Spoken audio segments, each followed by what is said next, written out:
All right, joining us now, our new analyst here at WDSU, James Hurst. He was playing O-line for the Saints for the last 4 years. James, we'll start with an easy question. Your thoughts on what you saw in the first half, especially from the starters tonight? Yeah, I think they ended on the note that everyone was hoping for. You scored a touchdown. I think the obvious thing, it's 95 yards, right? It's a really long drive, a sustained drive. Probably the hardest thing to do in the NFL is to sustain a drive and score a touchdown at the end of it.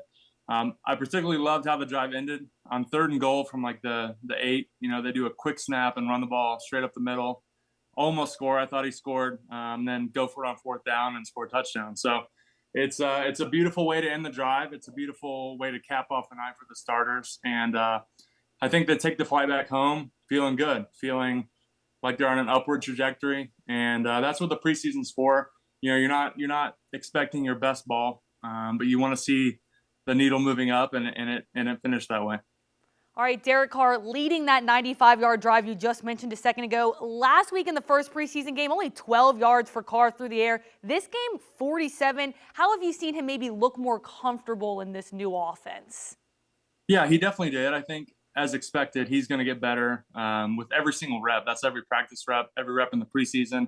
And even, you know, into the regular season, I don't think we can expect him to just start off setting the world on fire. You know, you're going to have to get into game planning with the new offensive coordinator, which that's different from training camp and from these preseason games.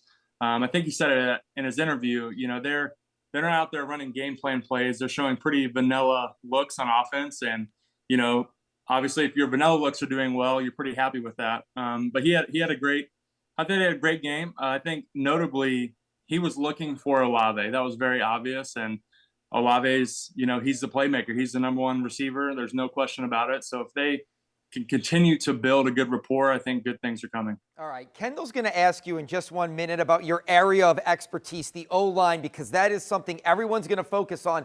But before, you just mentioned playmakers and Olave. Taysom Hill all over the place tonight. I love seeing it. Is that something you think we're going to see? I know Kamara didn't play. I know Kendre Miller's banged up. But Taysom did a great job running back, fullback, tight end, wide receiver. I love seeing him all over the place. I love it. I think it's utilizing him at his best. He can do it all. And I think if you put him in a box and you make him one-dimensional, I think you're going to lose some of his value and some of his ability. So to see him all over, and in one drive, yeah, you said it was like 4 different positions and seemingly successful at those 4 different positions. So I'm excited to see what's going to happen.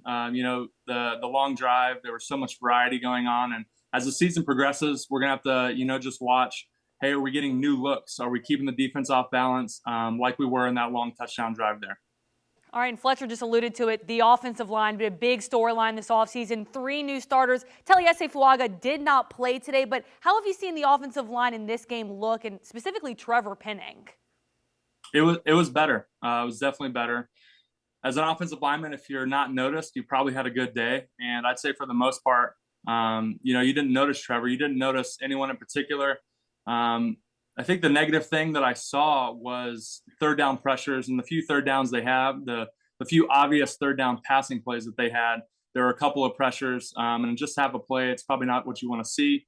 But they were from different people, and it wasn't necessarily one problem repeating itself over and over. So that's promising. Those are things that you've still got time to work on and time to fix before the season gets started. All right, and lastly, do you think Chase Young would maybe be an offensive lineman's biggest nightmare? He looked like he's already wreaking havoc here two games into the preseason. Yeah, he's on it. He's a special player.